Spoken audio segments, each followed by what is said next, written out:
गुरु वशिष्ठ जी महाराज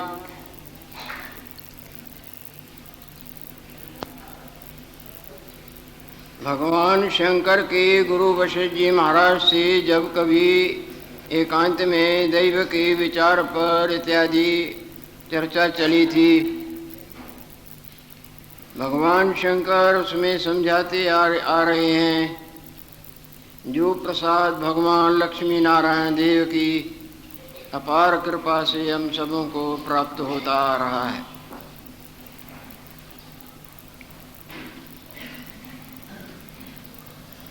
हे मुनीश्वर, जैसे मुख के श्वास कर दर्पण मलिन हो जाता है, तब उसमें मुख नहीं भासता। जब वो मलिनता निवृत्त होती है, तब मुख शुद्ध होता है और शुद्ध मुख में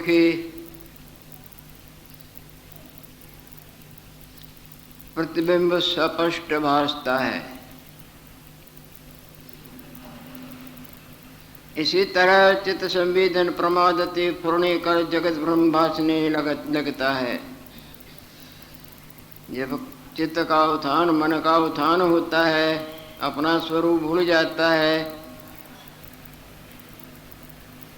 जैसे जागृत रूप भूल जाता है, मन का उत्थान होता है, तो संसार ब्रह्म सपने का सत्य असत्य होते भी सत्य की तरह पड़ा भासता है, और जागृत रूप भूल जाता है।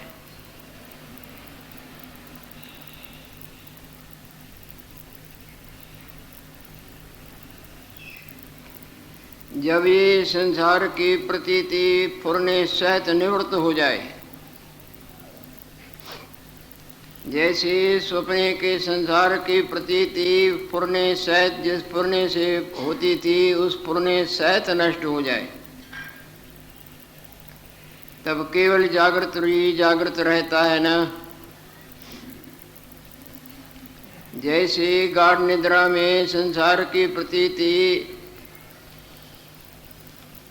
फुरने सहित दब जाती है, नष्ट नहीं होती, नष्ट हुई तो फिर न भासे। जितनी देर गाढ़ निद्रा में वो संसार का भान और जिससे भान फुरने से होता था, वो दोनों दब जाते हैं, उतनी देर किसी को कुछ भी वास्तव में नहीं भासता। केवल आत्म तत्व ही अपने आप में पड़ा ठाठा मारता है, जो आनंद स्वरूप है। कहेंगे फिर क्यों संसार भासता है? वहाँ कुछ लेशा विद्या रह जाती है। जैसे कल भी सुनाया कि बर्तन में घी भरा हुआ हो, वो बर्तन दूसरे में पलटेंगे, घी तो दूसरे में आ गया, पर घी का मुलम्मा लेश मात्र उस पात्र में लगा रहता है। गाढ़ निद्रा में फुरना दब जाता है, वहाँ लेश मात्र अविद्या रहती है। जैसे ही ये जागता है तो लेश विस्तार को प्राप्त होकर अनंत प्रकार का संसार दिखाती है।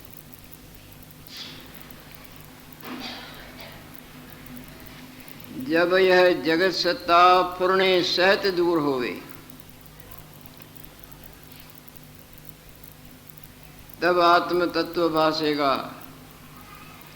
मन का मनन और मनन में जो कुछ भी भासता है, जब तक ये चलता है तब तक ईश्वर दर्शन असंभव समझ लें। अपने आप का, अपना आप सबों का वास्तव में ईश्वर है। जैसे असंख्य बुदबुदे हैं समुद्र में, पर असल में अपना आप उनका फकत पानी है ना। इसी तरह जब ये जगत का पूर्ण मन का उत्थान में जो दिखता है और मन दोनों ही नष्ट हो जाते हैं या दब जाते हैं, तब आत्म तत्व का भली प्रकार दर्शन होता है। जैसे सपने का संसार और सपने का संसार पूर्ण सहित जिसमें भासता था, दोनों ही दब जाते हैं या नष्ट हो जाते हैं, तो जागृत का आपको दर्शन होता है ना। ये भगवान शंकर समझाते हैं। चित्त संवेदन प्रमादते, चित्त का उत्थान भुलेखे करके जगत ब्रह्म भासता है और आत्मस्वरूप नहीं भासता। जब यह जगत सत्ता पूर्ण सहित दूर होएगी, तब आत्म तत्व भासेगा और ये सत्यता जगत की समाप्त हो जाएगी।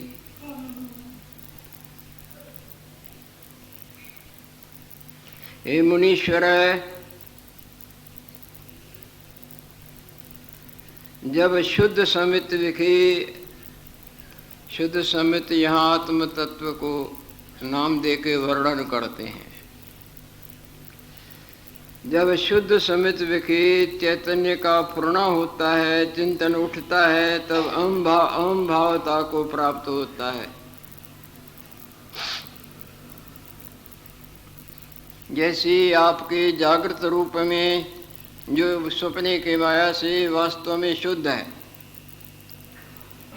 जब इस जागृत रूप में सपने का फूलने का उत्थान होता है, तो सपने का संसार भासने लगता है ना।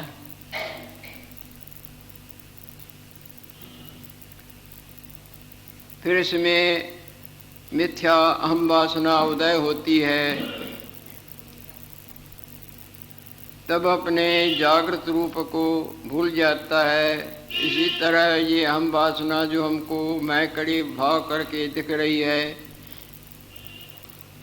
इसके उदय होने से वास्तवता यानी आत्मस्वरूप भूल गया है।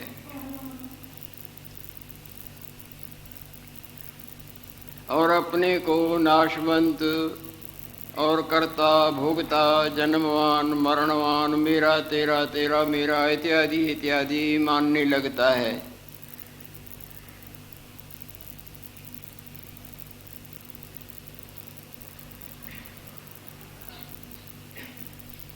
हे मुनीश्वर, अपने आप के भूलने से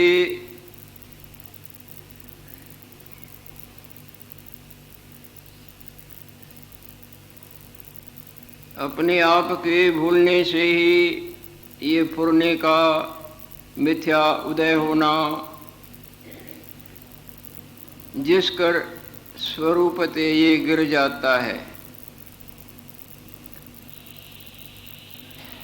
सपने वाला आपका अपना आप क्यों कष्ट पाता है? उसको जागृत भूलता है। जागृत के भुलेखे से सपने में सपने वाले अनंत प्रकार के प्राणी पदार्थ, जन्म मरण हानि लाभ सबका थोड़ा बहुत थोड़ा वहाँ भुगतान करता ही है ना। जैसे जैसे उसको भासता है, जैसे जैसे क्रिया करता अपने को मानता है।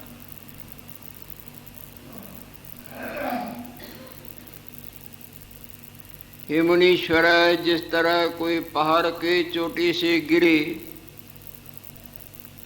वो गिरा हुआ नीचे नीचे चोटें खाता खाता टकराता टकराता अड़िए तुरवाता अनंत दुखों का भुगतान भोगता भोगता भोगता नीचे पृथ्वी पर आके पड़ता है और बड़े कष्ट का अनुभव करता है, अधः चला जाता है और चूर्ण हो जाता है। इसी तरह अपने आप के भुलेखे से, उत्थान से और मिथ्या रूप में मैंपने की वासना करता गिरता गिरता, कभी जल जंतु, कभी थल जंतु, कभी नव जंतु, बनना, बनने के पीछे बिगड़ना और बने बिगड़ने के अंतर्गत के अनंत प्रकार के माया के दुख सुखों का भुगतान भोगता भोगता भोगता रहता है।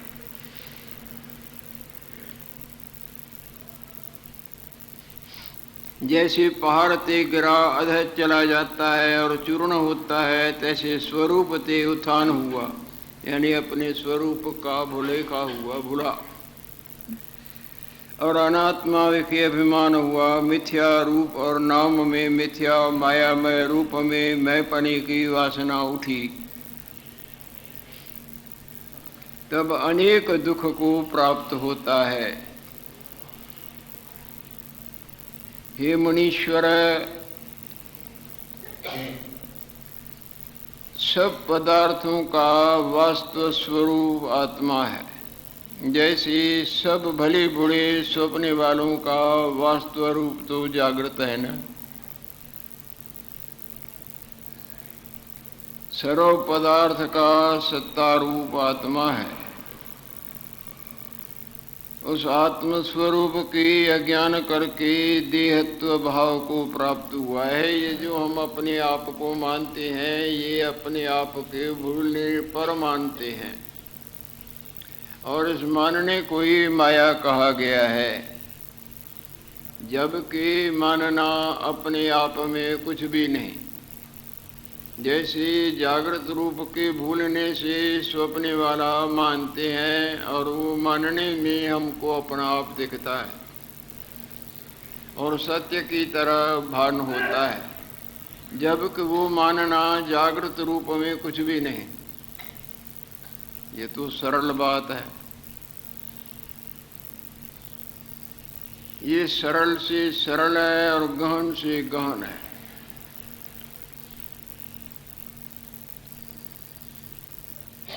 न समझ में आवे तो युगों बीत जाए। आए अलवलड़ी, आए अलवलड़ी अटपटी बात है। आए अलवलड़ी स्वामी गाल स्वरूप जी, अपने आप की बात ये बड़ी अलवलड़ी अटपटी है।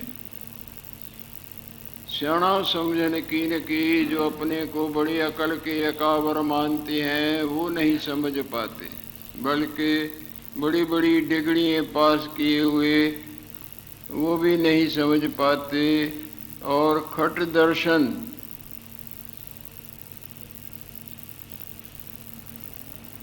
सांख्य योग मीमांसा, पूर्व मीमांसा, उत्तर मीमांसा इत्यादि इत्यादि 6 दर्शनों के पास किए हुए नहीं समझ पाते।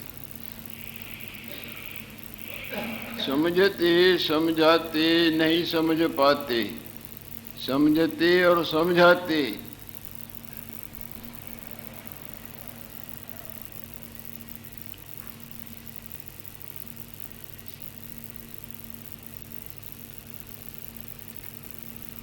सियाणा समझन कीन की थोड़े मसलत कन मिली, चाहे आपस में बैठ के खूब घूटते हैं, सुनेंगे सुनाएंगे पढ़ेंगे, परंतु तो भी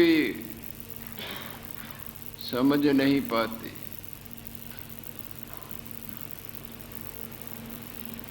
याणा व्याकुल रे रसन मंजरी, मूर्ख जिनको कहा जाए, बुद्धिहीन कहा जाए, वो माया के भोगों के कीचड़ में बह बहे, जैसे कोई दरिया में बह के और बह बह के बह जाए, इसी तरह बह जाते हैं।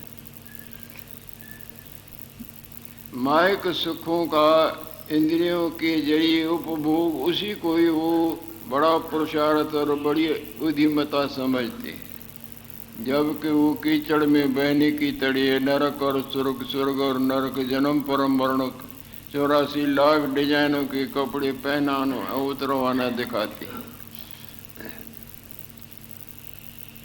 प्यार निर्णय खिड़ी के निष्प कोई भाग्यवान, जिस पर दैव की वास्तव में प्रसन्नता हो, जिस पर दैव की वास्तव में प्रसन्न, वास्तव तू जैसे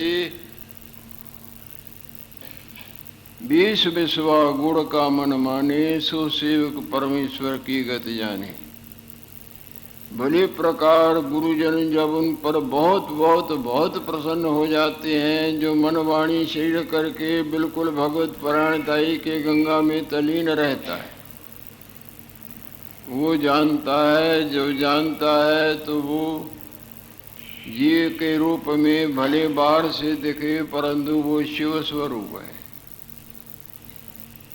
ब्रह्मवेद ब्रह्म ही भवति। जागृत को जानने वाला अब स्वप्ने वाला रहा या जागृत रहा? जिसने अपने स्वप्ने वाले ने, जिसने अपने जागृत रूप को देखा, अब स्वप्ने वाला रहा या जागृत रहा? जानत तुम्हें तुम्हें है जाई, सो जाने जिस देह जनाई। जिसके ऊपर ईश्वर की सर्वतोभावेन कृपा की बरसात बरस जाती है। उन्होंने नियम बना लिए हैं कि इसी नियमों का पालन करो, तुम पर प्रसन्नता हो जाएगी। जैसे जोरदार गर्मी आई तो बरसात भी आई, इसी तरह तुम मन वाणी शरीर करके मद परायणताई के गंगा में तलीन हो जाओगे तो मेरी प्रसन्नता रह नहीं सकती है। और ईश्वर प्रसन्नता ही सब प्रकार के दुखों की निवृत्ति और परमानंद की प्राप्ति का अमोघ और अद्वितीय से अद्वितीय उपाय।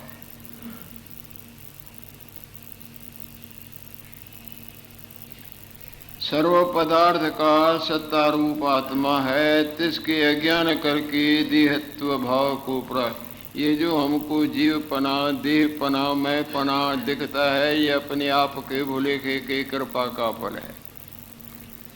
जैसे जड़ की कृपा मारेगी, अमृत की कृपा अमरता देती है, इसी तरह अपने आप के भूलने की कृपा हमको 84 के चक्कर में भटका भटका के भटकाती आई है, भटका रही है और भटकाती रहेगी।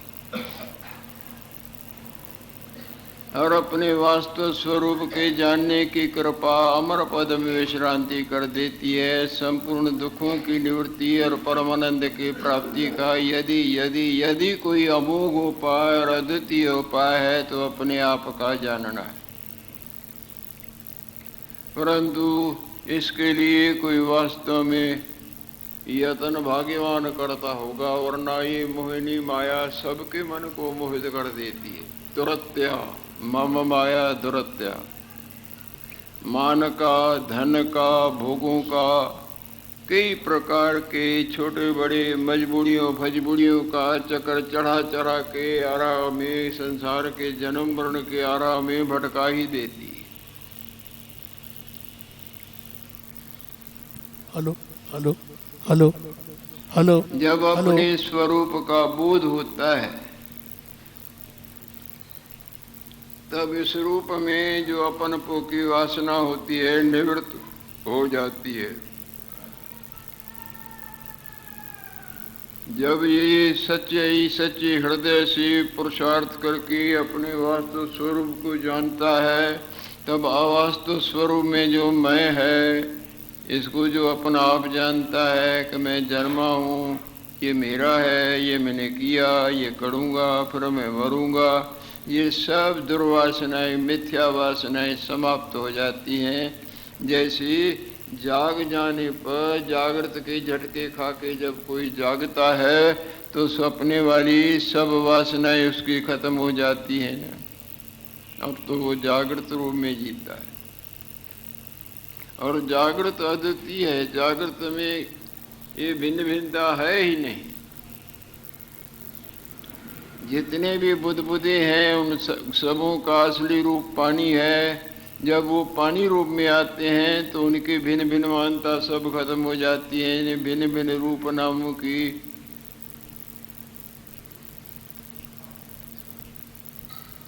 आभास मात्र भले रहें पर हृदय से निकल जाती हैं। ज्ञानवान के हृदय से संसार की सत्यता की वासना निवृत्त हो जाती है। आभास मात्र रहती है, जिसको मिथ्या प्रतीति कहें। अज्ञानी के हृदय में भी रहता है और नेत्रों में भी संसार रहता है। ज्ञानवान के हृदय से निकल जाता है, केवल नजरों में आभास मात्र रहता है।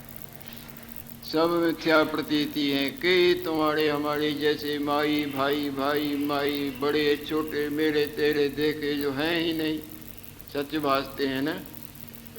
हम भी भासते हैं, तुम भी भासते हैं। रोजानो अनंत न जाने कहाँ से आते हैं कहाँ जाते हैं। तुम्हारे दिखते दिखते तुम्हारे बाद में तुम्हारे आगे वाले देखे कहाँ गए, कुछ था मानते थे। ऐसे ही हम सब मान रहे। मानना ही माया है, जबकि मानना हमारे स्वरूप में कुछ नहीं। हवा से ही दिखते हैं, वास्तव में पानी में हवा कुछ भी नहीं। हवा के लगने से बुदबुदी छोटी बड़ी लहर जाग चक्र दिखते हैं। वास्तव में वो हवा कोई पानी के साथ उसका क्या संबंध है। सपने में मानते हैं, उस मानने का जागृत के साथ क्या संबंध है। ये जो मानना है मैं हूँ मेरा हूँ, ये माता ये पिता ये पत्नी ये भाई ये पति ये दुख ये सुख, सब मन का कौतुक है। मन रूपी फिल्म की लीला है। उस फिल्म का और फिल्म की मूर्तियों का पर्दे से क्या संबंध है।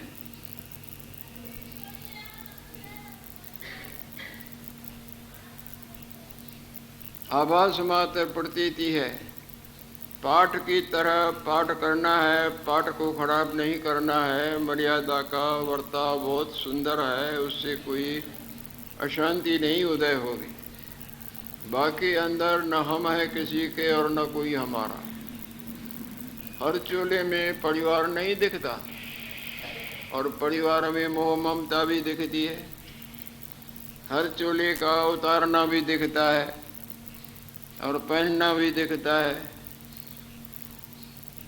पाठक में कई ब्याह शादियाँ करते हैं, कुकर्म करते हैं, सुकर्म करते हैं, भले कर्म करते हैं, बड़ी बड़ी लीलाएं अच्छी अच्छी करते हैं, पर उनमें उनके असली रूप में न वो पाठ है न कोई क्रिया है। इसी तरह अपने वास्तव स्वरूप में संसार का ही अभाव है। बुद्ध बुद्धि के असली स्वरूप में सब बुद्ध बुद्ध और लहर झाग चक्र का अभाव है ना। वो जब भाव रूपता अपने को मानता है तब अनंत प्रकार की माया उसको भासने लगती है। जब अपना जागृत रूप भूलता है, स्वप्ने वाला हम अपना आप मानते हैं, तो स्वप्ने में सब नहीं दिखता। हे मुनीश्वर, बार बार महादेव और देवी देवता कृपा जो करते हैं, समझाते हैं कि सावधान हो जाओ, वरना ये जन्म मरण कहीं गया नहीं है। ये माया तुमको बार बार भुलाएगी, पर तुमको इस माया से छूटने के लिए यत्न करके सुखी होना है। नहीं तो भटकते आए और आगे भी भटकना कहीं गई नहीं है।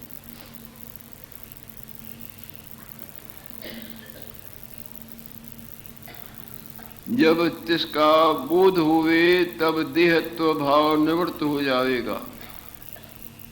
सो आत्म सत्ता शुद्ध जन्मात्र स्वरूप है। वाणी आगे पहुंच नहीं सकती। कितना भी गूंगा अपने गर्दन को और शरीर को हिलाए, टेढ़ा करे सीधा करे, पर रस का सही वर्णन थोड़ी कर सकता। वाणी प्रभु की सबको बोले, आप अडोल न कब हूं डोले।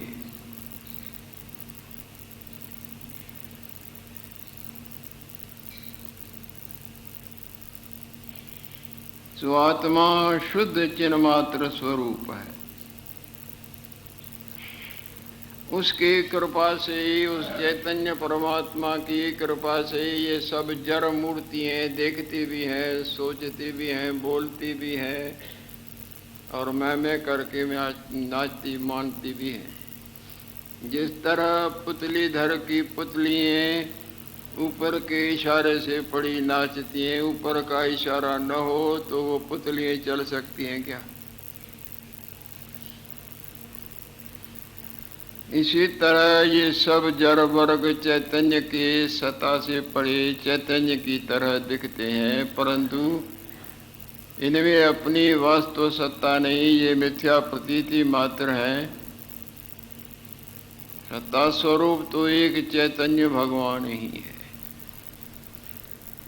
सो आत्मा शुद्ध चिन्मात्र स्वरूप है, तो इसकी सत्ता करके देह इंद्रियादिक भी चैतन्य होती हैं। चैतन्य होकर अपने अपने विषयों को ग्रहण करते हैं। नेत्रों को अगर उस चैतन्य की सत्ता न हो तो ये रूप देख सकते हैं क्या? वाणी को चिन्मात्र स्वरूप परमात्मा आत्मा की सत्ता न हो तो ये बोल सकती है क्या?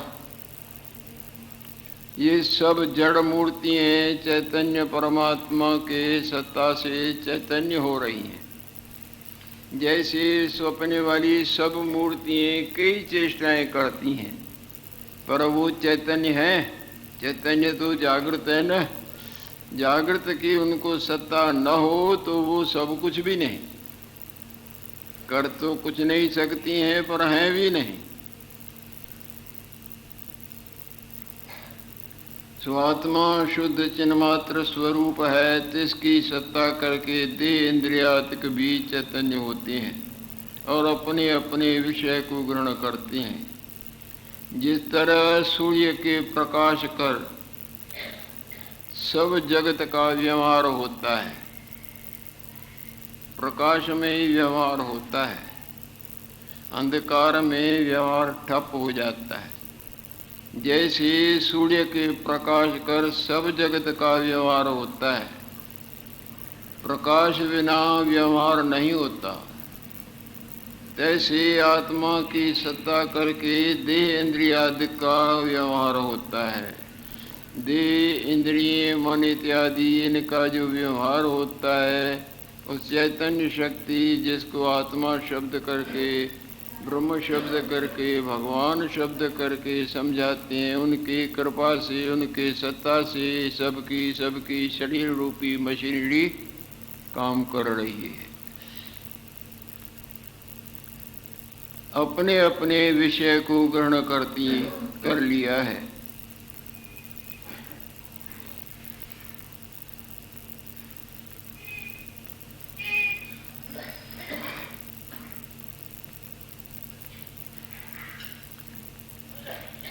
प्राणवायु के किए जो नेत्र हूँ विखे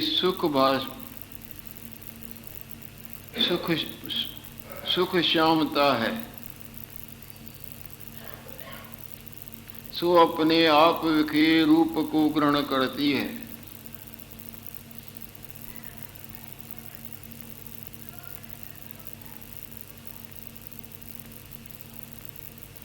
परम चैतन्य ये जो नेत्र है ना, ये वास्तव में नेत्र नहीं, ये नेत्रों के गोलक हैं। अखिन मंज अखियों, अखिन मंज अखियों, तह में अखियों अनुभवी।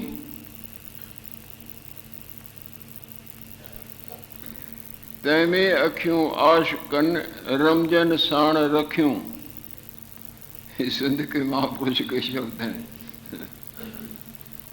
तैने अखियों आश कन रमजन साण रखियों, स्वामी जय सखियों पंजई कयूं वश पांजी। ये नेत्रों के गोलक हैं। नेत्र इंद्रिय इसके अंदर और है, उसमें खड़ा भी आ जाए तो ये गोलक चाहे अच्छे भी हो तो भी नहीं, इसके अंदर मशीनरी में खराबी आ जाए तो यूनिट बोलेगा क्या? बोलता तो यूनिट है, आवाज तो वो देता है, पर मशीनरी के तार में कहीं अंदर गड़बड़ हो जाए तो यूनिट नहीं बोलेगा। इसी तरह अंदर नेत्र इंद्रिय में कोई खराबी हो जाए तो देखते हैं न, कईयों को नेत्र तो साफ होते हैं पर उनकी ऑपरेशन नहीं हो सकती है, ज्योति निकल गई, ज्योति वहाँ पूरी पहुँच में नहीं आती। जैसे कहीं तार भी होवे और वहाँ रुकावट पड़ गई होवे, कट गई होवे, तो वो तार पड़ी भी होगी तो भी अंदर आवाज ये नहीं देगा, खराबी हो गई, करंट नहीं पहुँचता। इसी तरह नेत्रों के अंदर नेत्र इंद्रिय और है। अखिन मंझ अखियों तहमे अखियों, उनके अंदर विवेक रूपी नेत्र और होती है। नेत्र तो आपके खुले हुए पर मन आपका दूसरी तरफ गया है। नेत्र ठीक है और नेत्र के अंदर इंद्रिय भी ठीक है, पर साथ में मन का योग दूसरी तरफ चला गया हो। आप देखते भी रहेंगे, क्या देख, कोई देखा, मैंने नहीं देखा, मेरा मन और तरफ था। होता है ना ऐसे? मन आपका घर की तरफ या और की तरफ होए, ये नेत्र ठीक है, इनके नेत्रों ये इंद्रिय भी जो अंदर है वो भी ठीक है, पर मन का योग न होगा तो ये देखे के भी नहीं देख सकेंगे, और तरफ गया है। कौन आया, क्या कर गया, भाई मेरे को नहीं दिखा। अखिन मंझ अखियों तैं अखियों अनुभवी, तैमें अखियों अनुभव विवेक रूप। जब ध्यान में केवल आंखें बंद करके ध्यान नहीं केवल होता है, आंखें बंद करने का मतलब है कि सारे दृश्य का नक्शा इधर उधर हो जाए। हम अपने मन के साथ में योग उस वस्तु, उस चीज के साथ जोड़ें जो ये दिखेगा ही नहीं, ये बंद रहेंगे, मन को घुमा के उस अचिंत्य वस्तु में जोड़ेंगे, जिसके रूप में भी जोड़ें। ये तो ध्यान होता है आंखों